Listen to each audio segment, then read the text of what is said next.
नमः शिवाय लिंगाष्टकम्।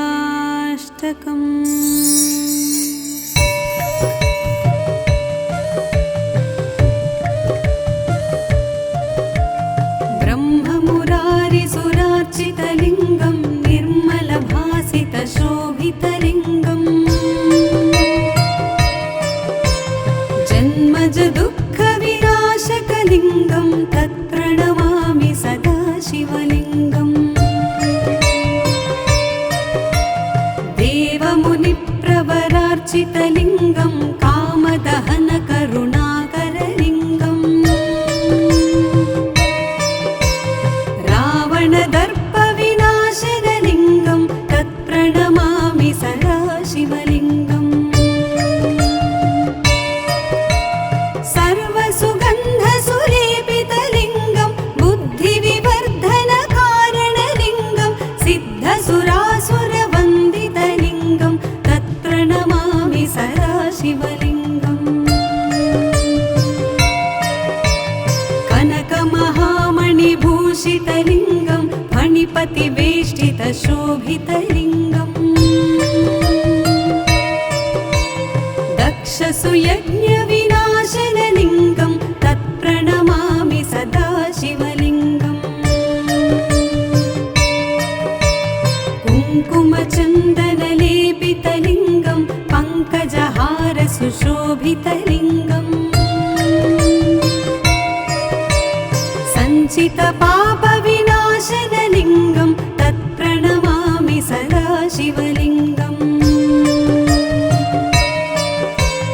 देवगणार्चितसेवितलिङ्गं भावैर्भक्तिभिरेव च लिङ्गं दिनकरकोटिप्रभाकरलिङ्गं तत्प्रणमामि सदा शिवलिङ्गम्। अष्टदलोपरिवेष्टितलिङ्गं सर्वसमुद्भवकारणलिङ्गम् अष्टदरिद्रविनाशनलिङ्गं तत्प्रणमामि सदा शिवलिङ्गम्। सुरगुरुसुरवरपूजितलिङ्गं सुरवनपुष्पसदार्चितलिङ्गम् परमपदं परमात्मकलिङ्गं तत्प्रणमामि सदा शिवलिङ्गं तत्प्रणमामि सदा शिवलिङ्गं तत्प्रणमामि सदा शिवलिङ्गम्। लिङ्गाष्टकमिदं पुण्यं यः पठेत् शिवसन्निधौ शिवलोकमवाप्नोति शिवेन सह मोदते।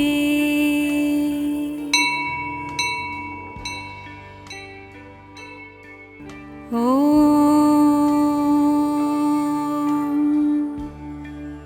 नमः शिवाय लिङ्गाष्टकम्।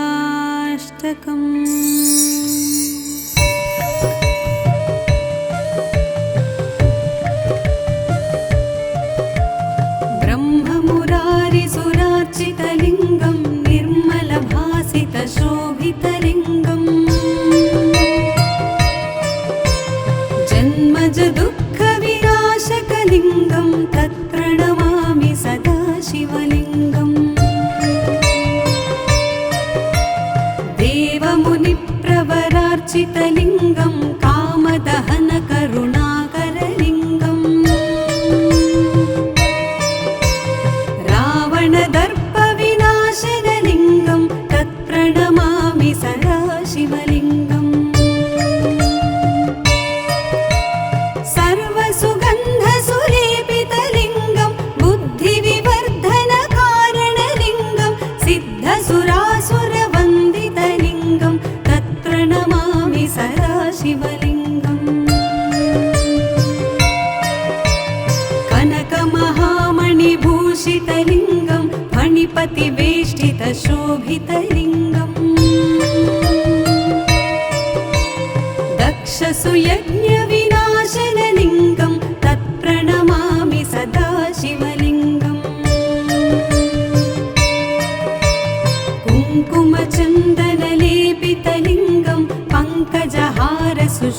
शोभितलिङ्गम् सञ्चितपापविनाशनलिङ्गं तत्प्रणमामि सदा शिवलिङ्गम् देवगणार्चितसेवितलिङ्गं भावैर्भक्तिभिरेव च लिङ्गं दिनकरकोटिप्रभाकरलिङ्गं तत्प्रणमामि सदा शिवलिङ्गम् अष्टदलोपरिवेष्टितलिङ्गं सर्वसमुद्भवकारणलिङ्गम् अष्टदरिद्रविनाशनलिङ्गं तत्प्रणमामि सदा शिवलिङ्गम् सुरगुरुसुरवरपूजितलिङ्गं सुरवनपुष्पसदार्चितलिङ्गम् परमपदं परमात्मकलिङ्गं तत्प्रणमामि सदा शिवलिङ्गं तत्प्रणमामि सदा शिवलिङ्गं तत्प्रणमामि सदा शिवलिङ्गम् लिङ्गाष्टकमिदं पुण्यं यः पठेत् शिवसन्निधौ शिवलोकमवाप्नोति शिवेन सह मोदते।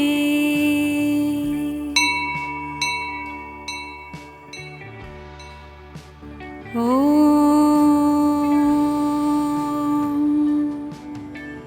नमः शिवाय। लिङ्गाष्टकम्।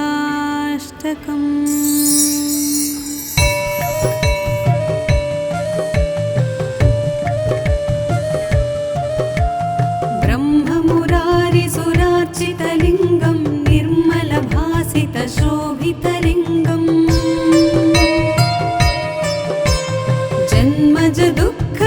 जन्मजदुःखविनाशकलिङ्गं तत्प्रणमामि सदा शिवलिङ्गम्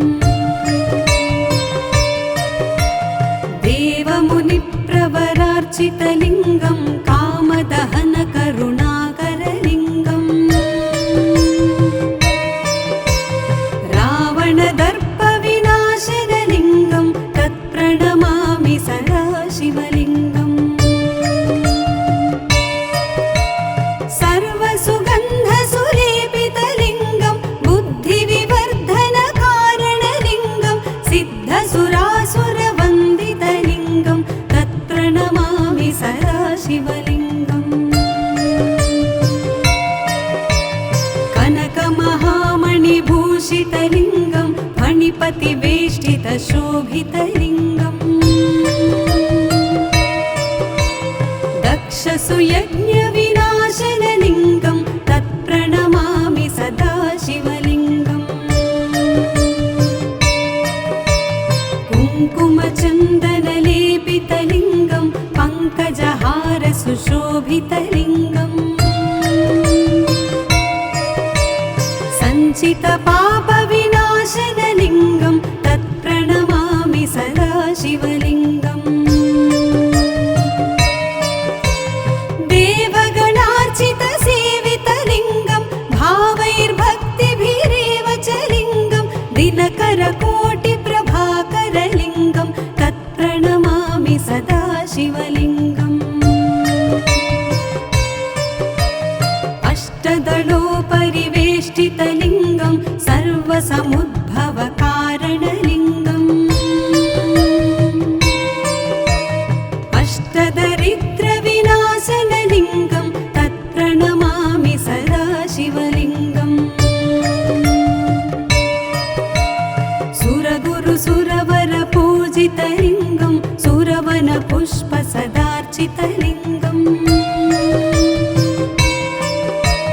परमपदं परमात्मकलिङ्गं तत्प्रणमामि सदा शिवलिङ्गं तत्प्रणमामि सदा शिवलिङ्गं तत्प्रणमामि सदा शिवलिङ्गम् लिङ्गाष्टकमिदं पुण्यं यः पठेत् शिवसन्निधौ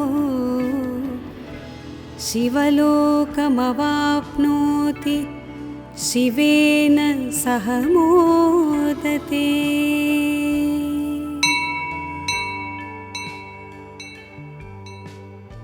ॐ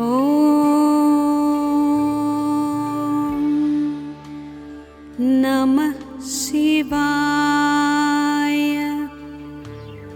लिङ्गाष्टकम्।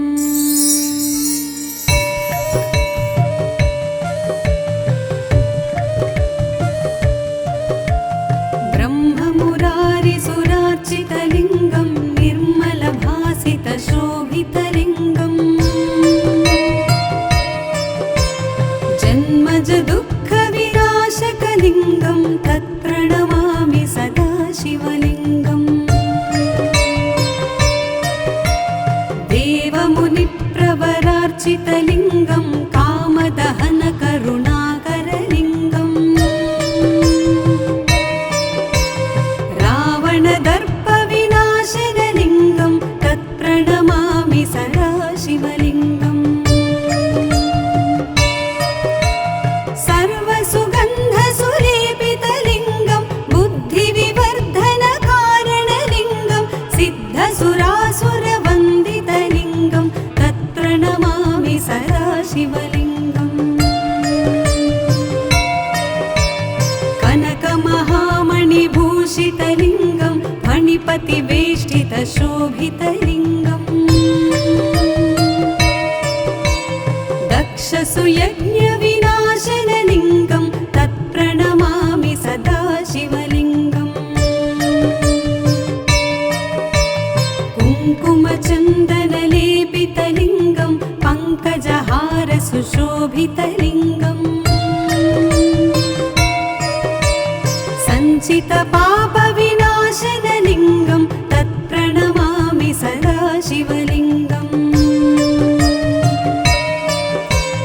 देवगणार्चितसेवितलिङ्गं भावैर्भक्तिभिरेव च लिङ्गं दिनकरकोटिप्रभाकरलिङ्गं तत्प्रणमामि सदा शिवलिङ्गम्। अष्टदलोपरिवेष्टितलिङ्गं सर्वसमुद्भवकारणलिङ्गम् अष्टदरिद्रविनाशनलिङ्गं तत्प्रणमामि सदा शिवलिङ्गम्।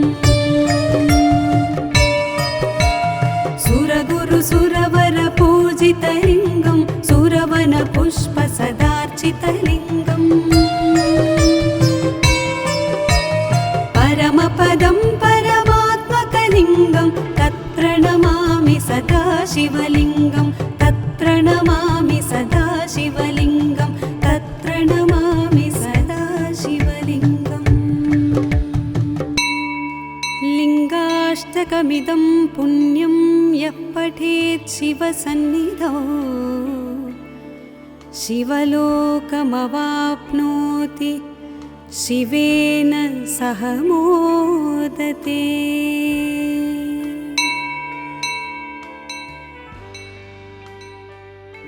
ॐ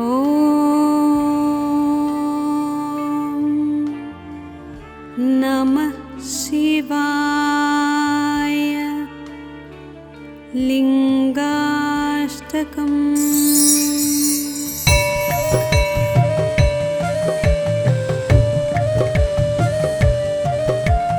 ब्रह्ममुरारिसुरार्चितलिङ्गं निर्मलभासितशोभितलिङ्गम्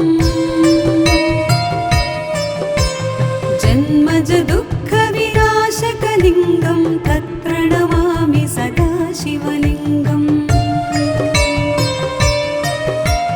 देवमुनिप्रवरार्चितलिङ्गं कामदहनकरुणाकरलिङ्गम्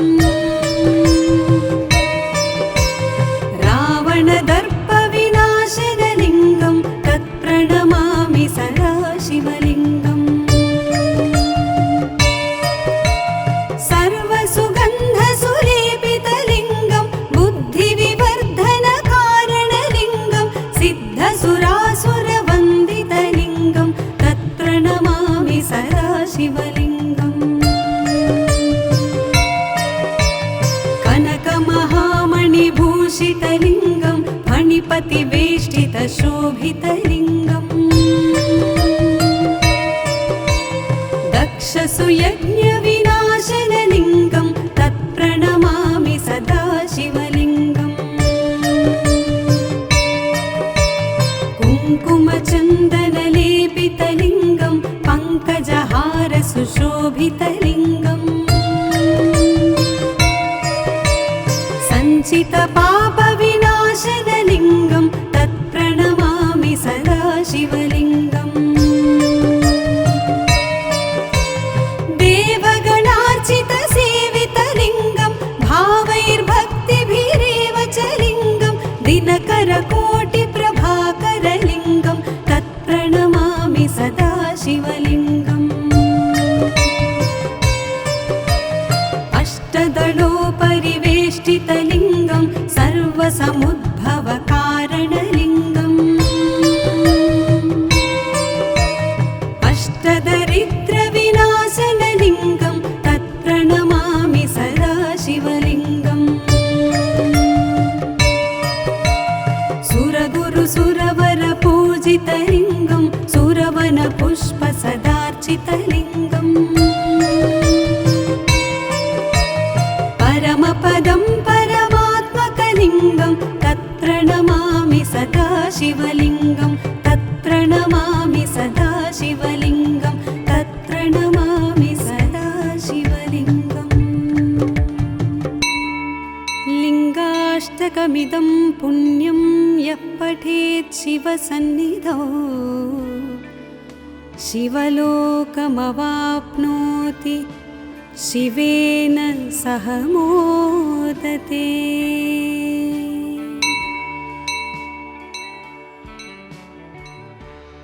ॐ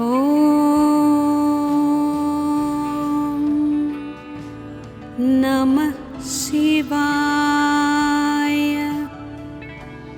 लिङ्गाष्टकम्।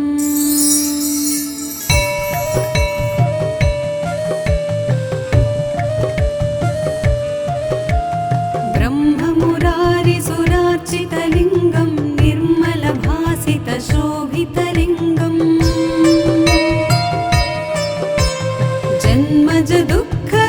जन्मजदुःखविनाशकलिङ्गं तत्प्रणमामि सदा शिवलिङ्गम्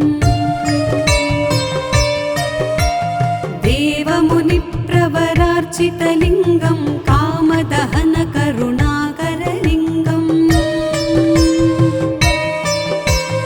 रावणदर्पविनाशनलिङ्गं तत्प्रणमामि सदा शिवलिङ्गम्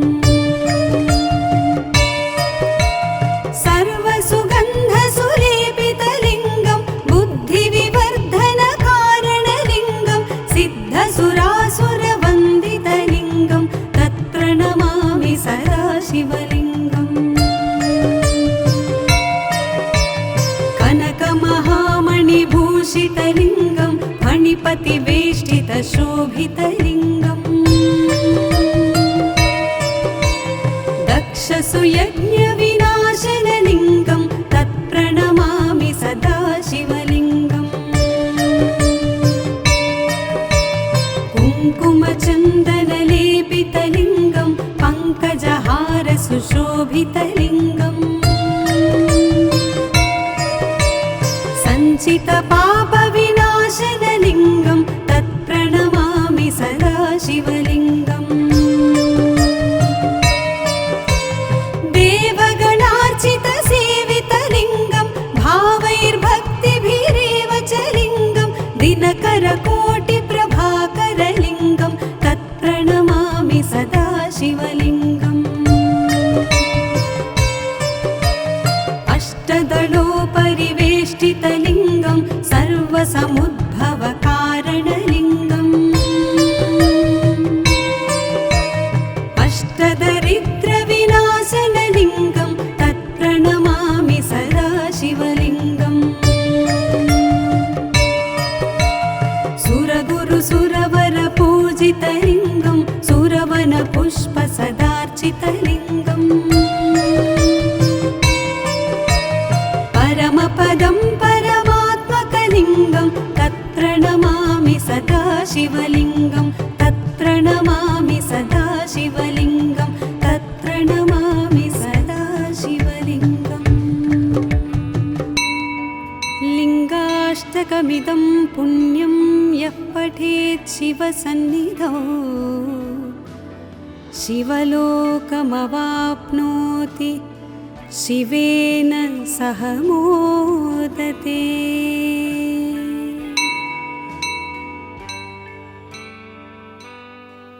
ॐ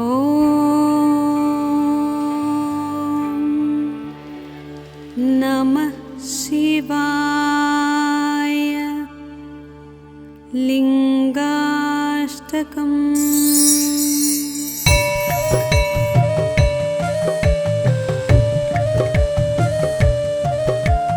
ब्रह्ममुरारिसुरार्चितलिङ्गं निर्मलभासितशोभितलिङ्गम्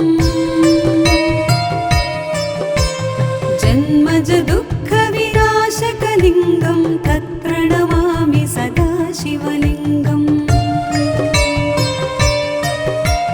देवमुनिप्रवरार्चितलिङ्गं कामदहनकरुणाकरलिङ्गम् रावणदर्पविनाशनलिङ्गं तत्प्रणमामि सदा शिवलिङ्गम् सर्वसुगन्धसुलेपितलिङ्गं बुद्धिविवर्धनकारणलिङ्गं सिद्धसुरासुरवन्दितलिङ्गं तत्प्रणमामि सदा शिवलिङ्गम्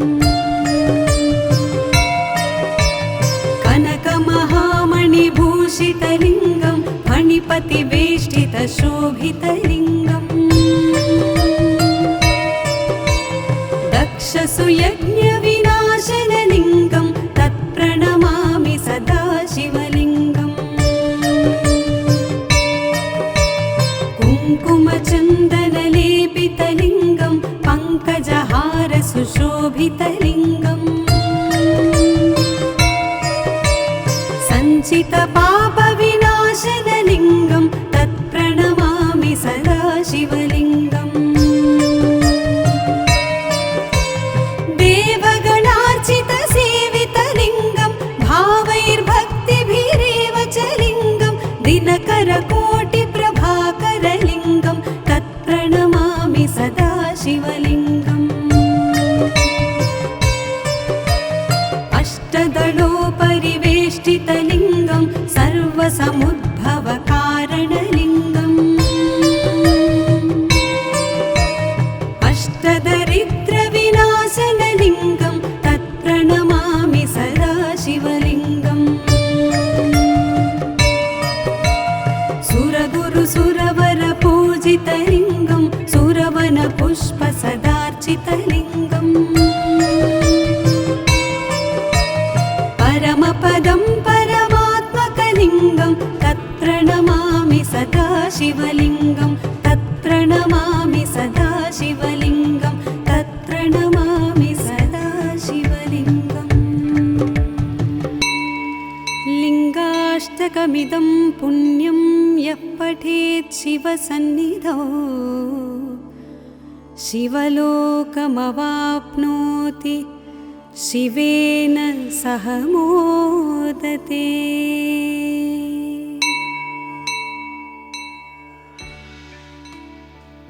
ॐ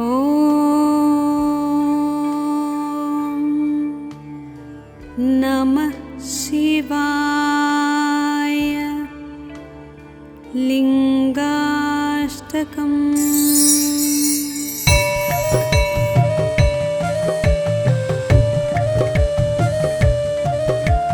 ब्रह्ममुरारिसुरार्चितलिङ्गं निर्मलभासितशोभितलिङ्गम् जन्मजदुःखविनाशकलिङ्गं तत्प्रणमामि सदा शिवलिङ्गम् देवमुनिप्रवरार्चितलिङ्गं कामदहनकरुणाकरलिङ्गम् रावणदर्पविनाशनलिङ्गं तत्प्रणमामि सदा शिवलिङ्गम्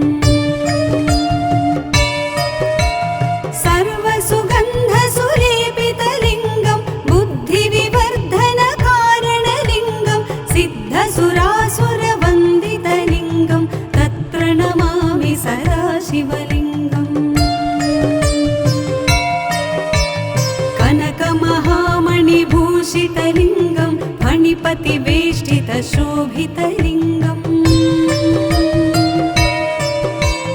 दक्षसुयज्ञविनाशनलिङ्गं तत्प्रणमामि सदा शिवलिङ्गम् कुङ्कुमचन्दनलेपितलिङ्गं पङ्कजहारसुशोभितलिङ्गम् सञ्चितपापविनाशनलिङ्गं तत्प्रणमामि सदा शिवलिङ्गम् देवगणार्चितसेवितलिङ्गं भावैर्भक्तिभिरेव च लिङ्गं दिनकरकोटिप्रभाकरलिङ्गं तत्प्रणमामि सदा शिवलिङ्गम्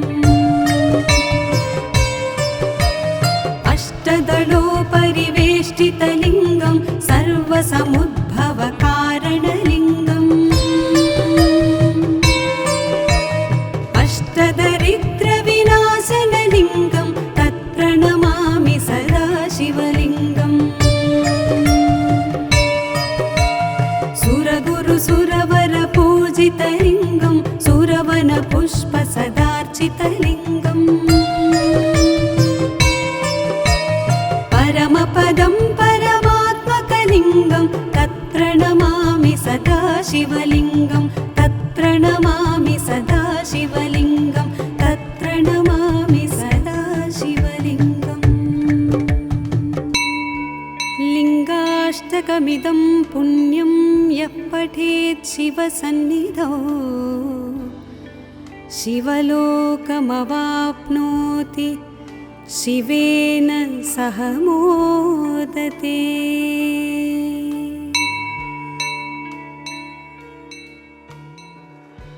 ॐ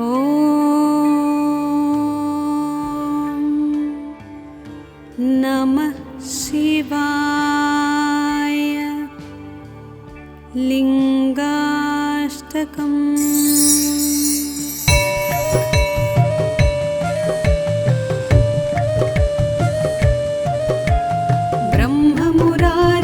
ब्रह्ममुरारिसुरार्चितलिङ्गं निर्मलभासितशोभितलिङ्गम्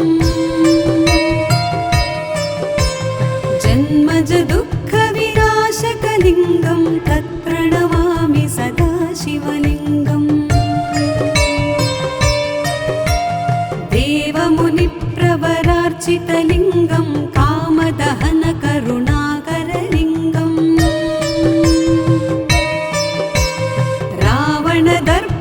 रावणदर्पविनाशनलिङ्गं तत्प्रणमामि सदा शिवलिङ्गम्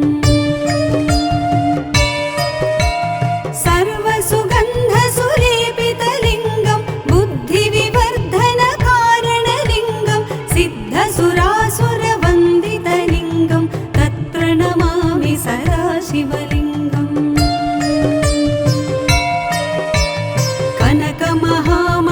कनकमहामणिभूषितलिङ्गं फणिपतिवेष्टितशोभितलिङ्गम्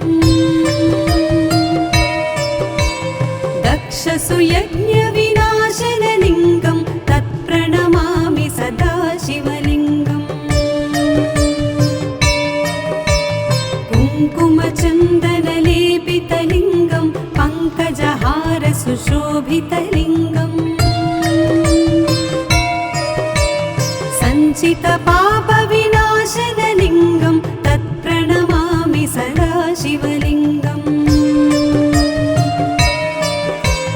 देवगणार्चितसेवितलिङ्गं भावैर्भक्तिभिरेव च लिङ्गं दिनकरकोटिप्रभाकरलिङ्गं तत्प्रणमामि सदा शिवलिङ्गम् अष्टदलोपरिवेष्टितलिङ्गं सर्वसमुद्भवकारणलिङ्गम् अष्टदरिद्रविनाशनलिङ्गं तत्प्रणमामि सदा शिवलिङ्गम् सुरगुरुसुरवरपूजितलिङ्गं सुरवनपुष्पसदार्चितलिङ्गम् परमपदं परमात्मकलिङ्गं तत्प्रणमामि सदा शिवलिङ्गं तत्र सदा शिवलिङ्गं तत्प्रणमामि सदा शिवलिङ्गम् लिङ्गाष्टकमिदं पुण्यं यः पठेत् शिवसन्निधौ शिवलोकमवाप्नोति शिवेन सह मोदते।